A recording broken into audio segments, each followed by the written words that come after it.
So quite often I have to go to like trade shows, and if possible I go there by car, and most likely I have to haul a lot of stuff, and in the past I was just carrying that. Now I found this little thing here.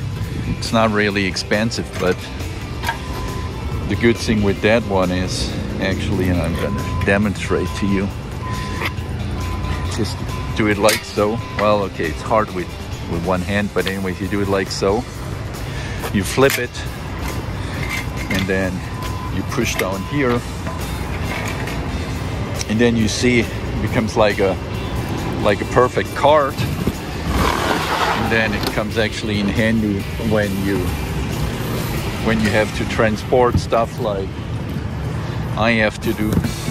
Sorry, there's a funny people mover like here at the trade show event. But then you see, you just put your stuff there, and then you're actually pretty good to go. And that actually helps me a lot. Before, as I said, I had to carry it, and now I just have that little tiny thing,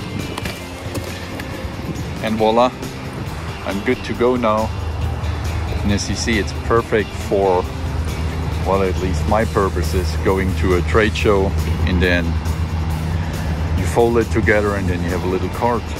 Now I'm leaving the show, and you see everything goes on there pretty fine. And as you can see, it's a pretty handy device for me, at least if I'm going just to a small show where I have my laser projector and my little screen for that. And then the good thing with that is it has like on one side like big wheels, and off I go.